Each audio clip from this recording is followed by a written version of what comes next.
Your brand determines how far you will go. If anyone ever underestimates the power of branding, that person cannot succeed in his entirety. He will not be able to maximize his full potential. So then let me move to this. I believe there are 3 faculties of branding. Now, whatever I'm saying, you might have heard people talk about branding. When I speak about branding, I don't speak based on what I've heard people say alone. So there are a lot of things I'll be telling you that will be new to you or will be different. So I would want you to follow me carefully so that you can pick the best out of it. All right? Okay. I believe there are 3 faculties of branding. How did I come about these 3 faculties? This is how I got it. When I was in school, right from JHS, I realized that there were 2 categories of boys. I categorized them under bad boys and good boys. Who are the good boys? To me, the good boys are the guys who come to class very quiet. They don't talk too much. When the teacher is writing or when the class captain is writing names of talkatives, their name never appears. Their handwriting is always nice. When they come to school, they greet everyone. Their shorts very big and they tie it on their stomach or on their belly. Their shirt is always neatly ironed. You see them today, you see them the other day. They don't really have a way they behave. On the other hand, the bad boy always has a certain haircut. The bad boy always has his pants below his waist. The bad boy always has a way he speaks. Then I realized that the interesting mystery between these 2 people is that the girls always went for the bad boys. Then I came to an understanding that people are not attracted to people. People are attracted to brands. People are not attracted to people. People are attracted to brands. If you don't make a brand out of yourself, you'd attract no one. Observing these bad boys, I realized that the bad boy has a way he talks. The bad boy has a way he dresses. And the bad boy has a way he behaves. I concluded then that there are 3 faculties of branding. A way you talk, a way you dress, and a way you behave. It might sound simple, but it's the truth. What do I mean by a way you talk?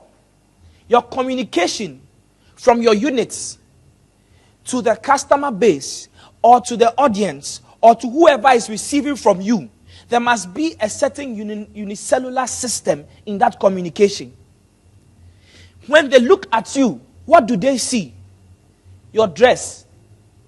That's it. When it comes to a corporation, it's your corporate image. When they interact with you, they come to understand your behavior. That is your corporate culture or corporate behavior. Or as an individual, how do you behave? What is your behavior is what people would feel after they've interacted with you. So that if I'm a business person, my behavior is the entire customer experience at my business place. If I'm a speaker, my behavior is your entire experience listening to one presentation of mine.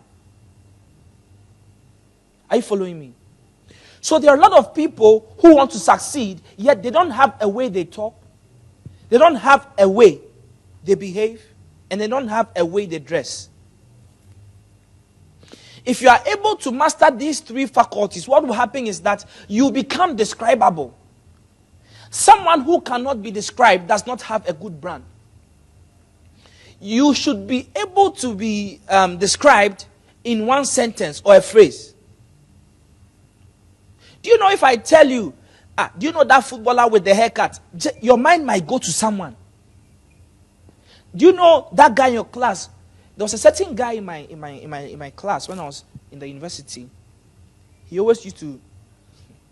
He was the only guy who comes to class sometimes wearing cloth. You see the way that Santiheni wears his cloth. The guy wears cloth to class. So whenever we had to, I didn't know his name in level 100. Whenever we had to talk, and actually the guy who wears the cloth, before I could finish, everybody knew him. If we cannot describe you in a phrase or in a sentence, your branding is weak. When I tell you Mama's helping hand, what comes to your mind? That's branding.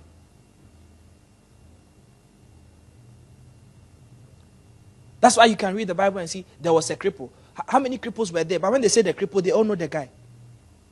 That's why I can say Mahama. You don't ask me who. Even though there are more than 1,000 Mahamas in Ghana. If I start talking and I say, oh, do you know the other day, Nanado? And you will not ask me who. You will know. During the previous presentations, one of the speakers said, you know, Obama. And there's not only one Obama. Yet we all knew. The difference is branding. If your name is Kojo or Samuel, and I come to KNUST, and I say I'm looking for Samuel, would they direct me to you? Do you know there are some people, amongst all the thousands of students in this school, I can use one name and everybody know who I'm talking about? That is personal branding. Because the person has carved a niche for himself. The person has carved a certain unique thing for himself.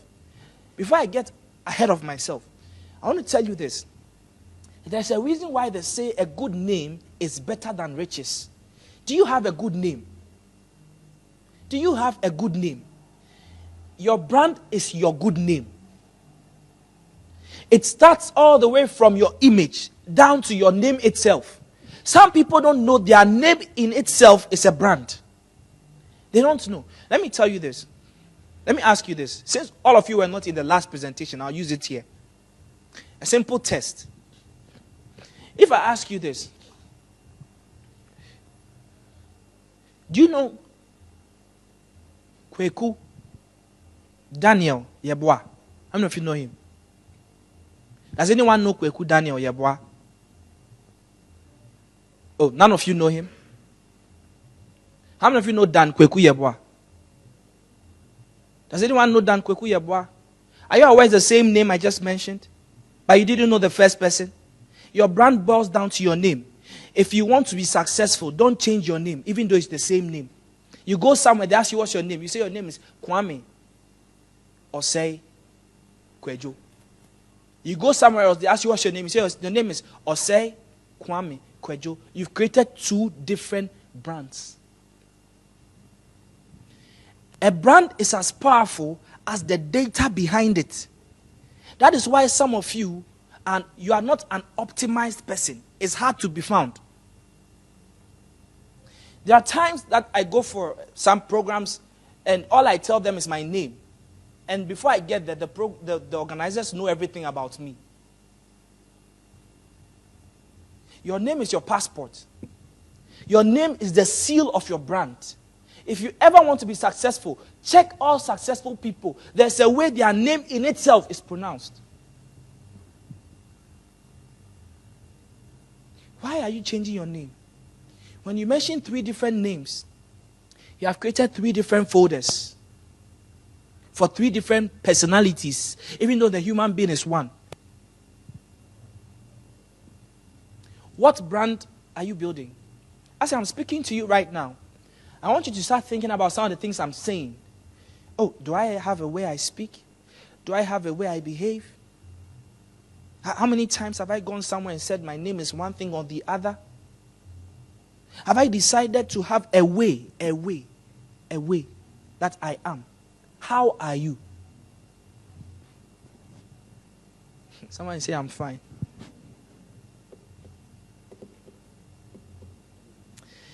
Since I don't have too much time, I'm going to talk about a few things you have to note when you want to develop a very unique brand. Are you listening? Are you following? Number 1, you have to know the difference between variables and constants. The difference between variables and constants. What am I saying? I'm saying that in building a unique personal brand, you'd have to come to a conclusion that there are some things that are constant. And there are some things that are variables. What am I saying? Every successful leader stands for a vision, yet he stands on values. So your constants are your vision and your values. They don't change. Anything that is specifically based on your value and your vision for which you want to build a brand for, those things shouldn't change. For instance, if I decide that I'm going to be a speaker and I want to be called for a lot of corporate programs, then based on my vision and my value, I may decide that it becomes constant for me to always look formal. Are you following? I may decide that it may be constant for me to always wear a watch. If you want to build a very unique brand, you should be able to come to a point where you know the things that are constants and the things that are variables. There was a time I heard something. As to whether it's true or not, I am not sure. I can't tell. But I still learned from it. Someone told me that a particular situation happened with a flight, an airline. And when the passenger complained and was looking for a solution, the air hostess or the attendant came and listened to the issue and said to the person, "This one is not possible." The person was sacked right after the flight landed. Why? Because that particular airline goes with the tagline, "It's possible." So they have decided that it is a constant to make everything possible. And if you are not able to do it, you don't go saying it was not possible. So they have been able to know the difference between their variables and their constants, so that you can listen to a certain speaker speak on any topic, but there'll still be one constant lining throughout all the different topics he speaks. You can go to a certain construction company that could build a road or build a building or a structure, but when you see it, you know that this was built by this guy, because they know their constants and know their variables. What things can you easily change, and what things should you keep? There are some things that must never change. Those things are based on your values and your vision. So as I'm speaking to you, realize that some things are coming to your mind. If I were you, I'll start writing them down. Think about any successful person you know. In any field you know, you begin to see the variables and the constants. If you start thinking about a man like Dr. Mensa Otabil, it would interest you to know that he decides to dress a certain way all the time. Why? It is wisdom. Before you leave this place, or as you leave this place, or right after you leave this place, determine what are your variables and what are your constants.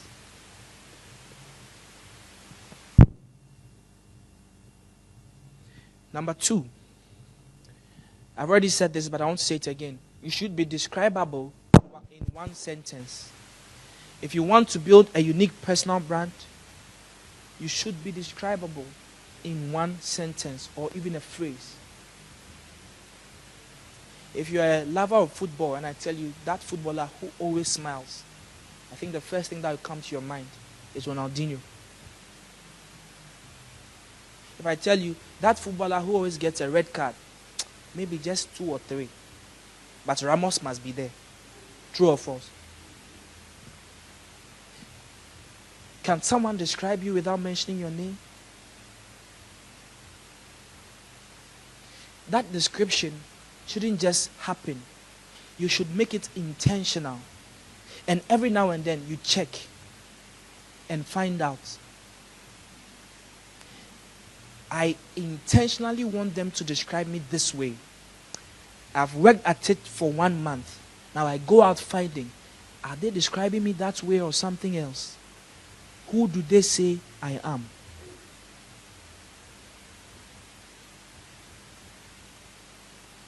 There are some people who intentionally stir up controversy so that they talk about them and they brand them as that controversial person. And they are succeeding because of that.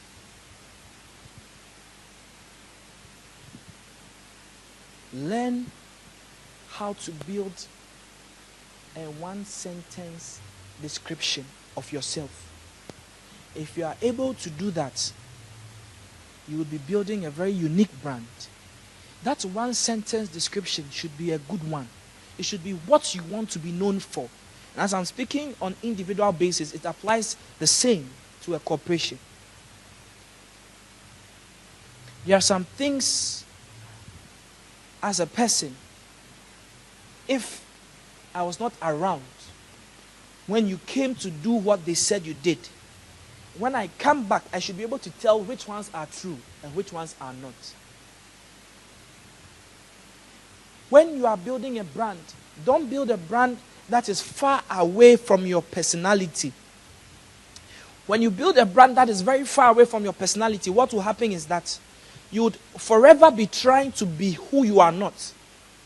And I always teach about this concept, that once you are trying to be something you are not, this is what you are doing.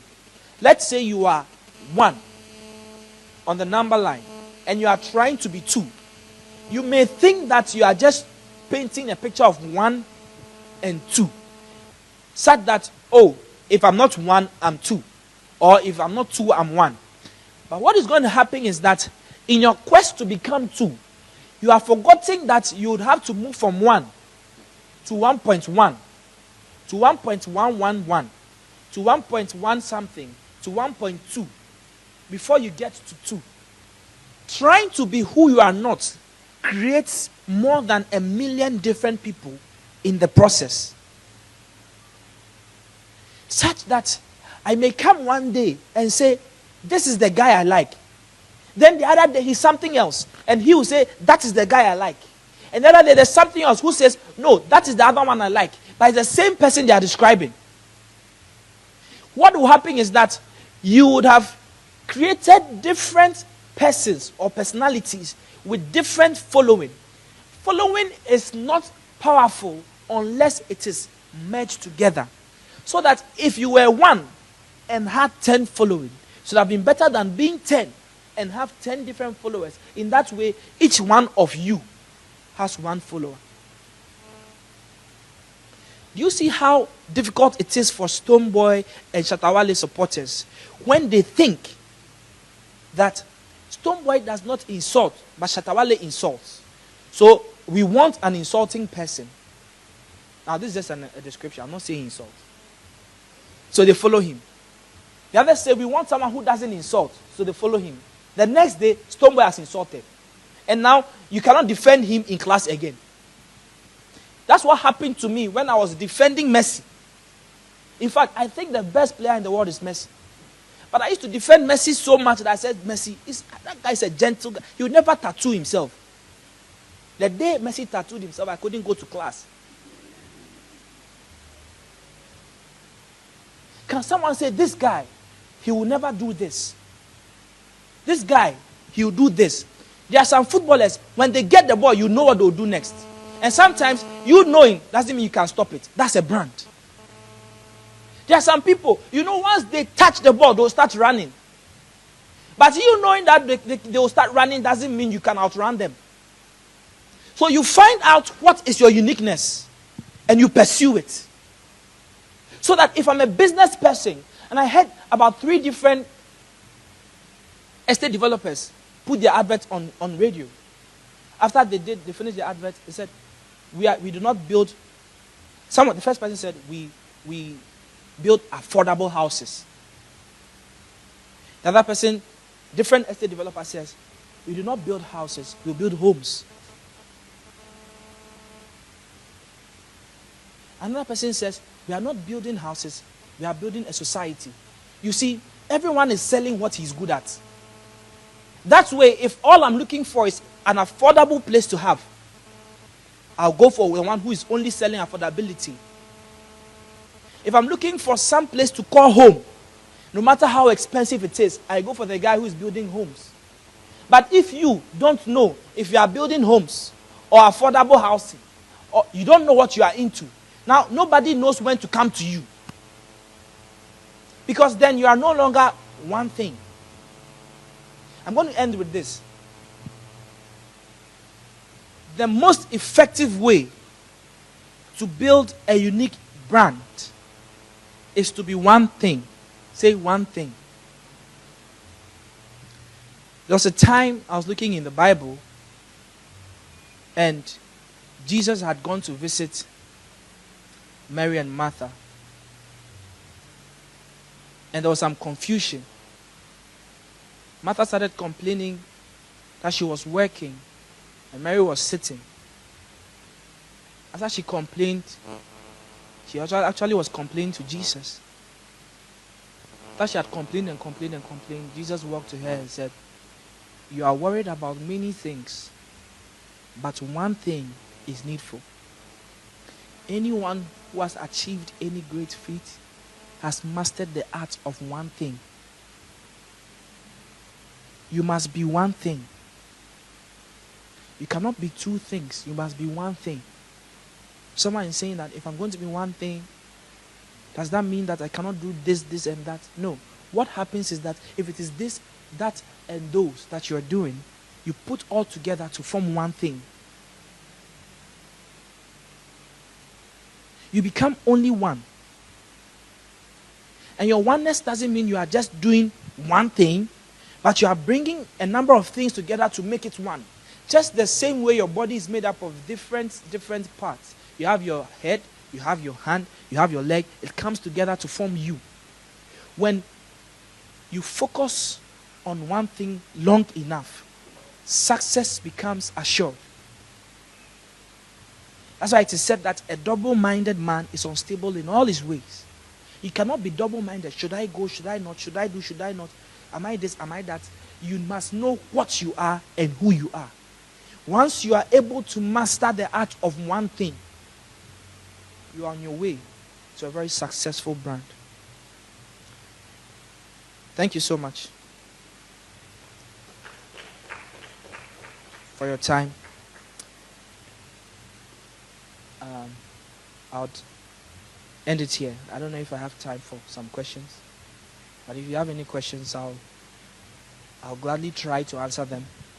And note that I don't have answers to every question. So when you ask a question and I don't have the answer, maybe someone else might have it. I might end up throwing it into the crowd to try. Okay, yeah. Okay, thank you. Thanks for the presentation. Okay. You're welcome. And thanks for the opportunity as well. At what stage in life do you have to create that niche or start focusing on that one thing? At what stage? Okay. Please, what's your name? Anthony. Anthony, thank you for your question. I think that's a very good question. It doesn't mean when I don't say your question, I think it's a very good question. It doesn't mean it's not a good question. But yeah, back to your question. I think that the moment in your life where you need when you need to start creating a niche or around that one thing is when you found that one thing. In that, when you find something that you want your life to be centered around, then you have to start creating that niche. For instance, you might be here and all you want to do is be a musician or something, but you are in the house and your brother doesn't know you're a singer. Do you get what I'm saying?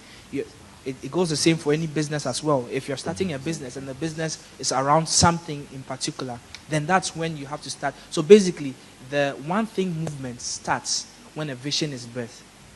When there's something you decide that this is what I want to do, or this is what I want to pursue, then you have to start creating that niche. You see, it's not enough to be a doctor. It's not enough to be a musician. It's not enough to be a pharmacist. You must be that doctor or that pharmacist or that musician. So whatever you find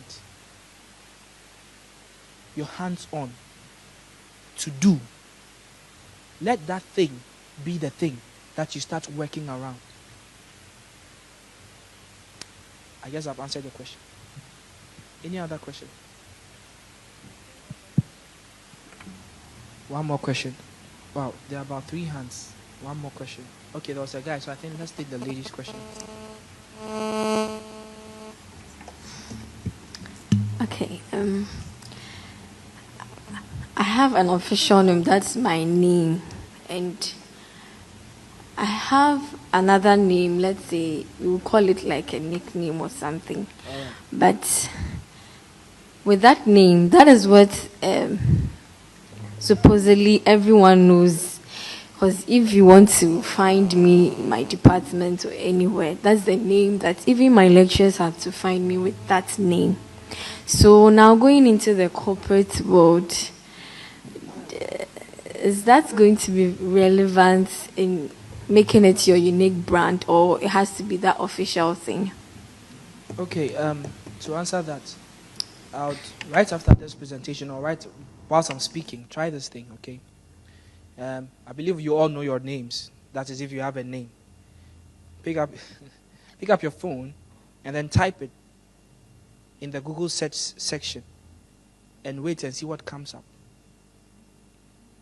If you come up, then maybe directly or indirectly you are building a very good brand. If you don't come up, there's a problem.